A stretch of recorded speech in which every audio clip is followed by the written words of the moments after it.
Calvin Holder was the embodiment of the American dream.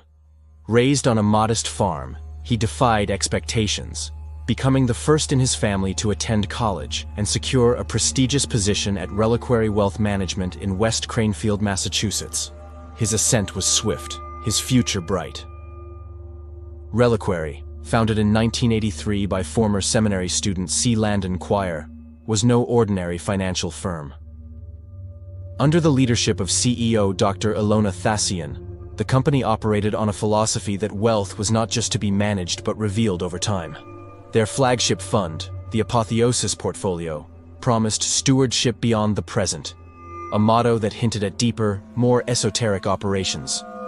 Calvin's mentor, Malcolm "Mac" Breyer, was instrumental in guiding him through Reliquary's labyrinthine culture.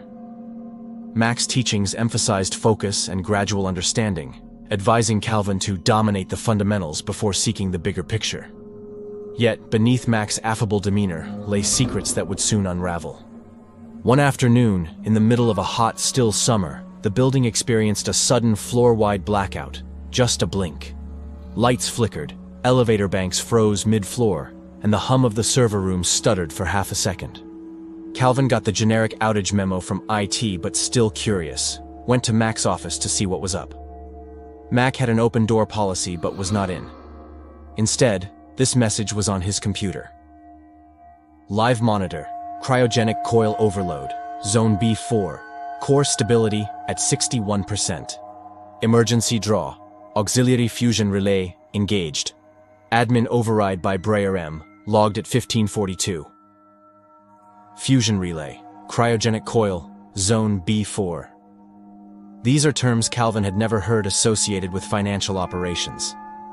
Later on, Mac, cool but strained, chuckled and waved it off.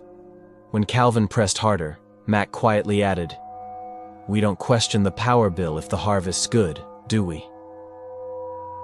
2 days later, Calvin noticed that Mac's office door was closed, sealed with a deep maroon ribbon, something Calvin had never seen before. Mac's name had been scrubbed from the internal directory, his login credentials revoked. Later that day, all department analysts received a short, euphemistic internal communication.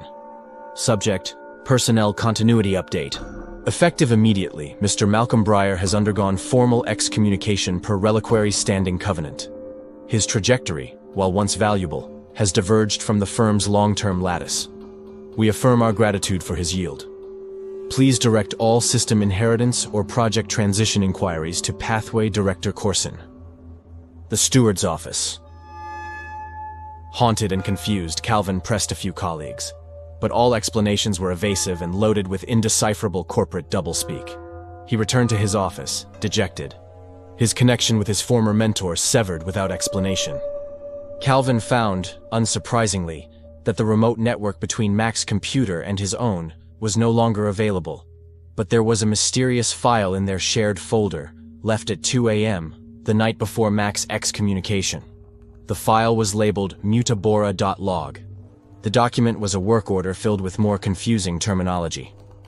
Mac logged a routine liquid nitrogen refill for Chamber 4, but swapped the flask labels so Chamber 3, the most advanced lattice, got ordinary argon instead. The relic seeds there require a micro-hail of frozen nitrogen every 72 hours. Argon drowns their breathing. The term mutabora is Latin for change the air, and Calvin recognized the phrase because of Mac's fondness for it, MB being his initials as well. All that Calvin determined from this document is that Mac switched something that wasn't meant to be switched. Whether he did it as an actual experiment to verify a hypothesis, or whether he was simply seeing what he could get away with unsupervised, was not obvious. But the unavoidable conclusion was that these were the actions which led to Mac's excommunication, and that in this document were clues for Calvin to follow. At the end was a link to a restricted file path, Reliquary Core Priest CH forslivefeed.admin. The share was locked to Priest class badges, but also listed a deprecated guest credential once issued to M. Breyer Apostle. Calvin remembered Mac quietly telling him, "Keep your first temp password. Someday you'll need a relic." Using that orphaned login opened a live CCTV feed and also unlocked remote door operations for what appeared to be a sub-basement elevator. What Calvin saw on the feed defied explanation. Basement level B4 was nothing like the polished glass and soft wood of Reliquary's upper floors. Rather, it resembled a cathedral carved out of cooling steel and wet, pulsing insulation, swathed in dense atmospheric fog from the extreme climate control.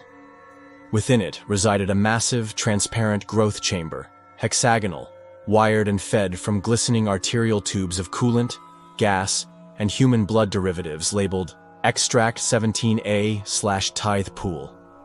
Something vast and embryonic drifted slowly in gravity-neutral suspension, unfolding, like a seed unfurling infinite tendrils in all directions. Around the chamber, several employees in containment suits knelt in formation. They were not working, they were praying. Simultaneously, Calvin read Mac's final document, Last Will Malcolm Breyer.pdf, which unveiled Reliquary's true purpose, cultivating numinous relic seeds, fragments of a primordial, star-born entity. These seeds were nurtured in the sub-basement, forming a lattice intended to open a fissure, inviting the entity's consciousness to cross over. The promise to investors was eternal wealth, unbound by earthly markets. Teams of hush-hush couriers purchased these relic seeds from ruin sites, catacombs, and black market dig auctions. In the climate-controlled sub-basement beneath HQ, the fragments are bathed in negative pressure chambers, where they germinate, slowly knitting into a lattice that resembles bone and dark glass. Once a critical mass is reached, the lattice is meant to open a fissure, an aperture of yield, inviting the entity's unfathomable consciousness to cross over. Executives preach that shareholders will enjoy infinite, compounding returns uncorrelated to terrestrial markets. Driven by a mix of fear and curiosity, Calvin used the unlocked elevator to descend into the depths of Reliquary. The elevator doors glided open with a hiss, revealing a narrow hallway of white ceramic tile lit by cold, flickering fluorescence. He followed signs marked only by sigils he now understood thanks to Mac's document, shapes once dismissed as stylized branding now decoding themselves in his mind as roles, hierarchies, and functions. This isn't a basement. This is a nursery. This is a temple. Inside the chamber, the being, the yield, coiled and uncoiled lazily in its fluid, the light from nearby servers glinting off its translucent membrane. Up close, Calvin saw that it isn't just growing, it's learning, its tendrils reaching out toward various screens. Several employees in ink-black robes and sterile gloves stood with their backs to him. Calvin stepped closer. A figure turned. The steward, tall, calm, ageless. No expression, just a clipboard. "Mr. Holder," the steward said, "your curiosity compounds." Calvin was ushered to a platform. The being pressed one tendril to the glass. A low sub-bass pulse rattled his bones. The creature knows him. Another employee removed Calvin's tie, folding it carefully into a small brass dish beside the altar. The steward whispered, "Malcolm breached. But you've come willingly." The being's tendrils withdrew. A new chamber opened, a hatch circular and lined in bone-white plating. There are scratches inside like something once tried to crawl out. Now, something new will crawl in. The steward smiled. The yield accepts. Calvin's desk was cleared by morning. His wife was barred from the building, told he never worked there. The media briefly portrayed him as a runaway, an ambitious young professional who cracked under the pressure of promotion, finance, and family. His wife portrayed as a delusional gold digger. Reliquary continues its operations, its true purpose hidden beneath layers of corporate jargon and financial obfuscation.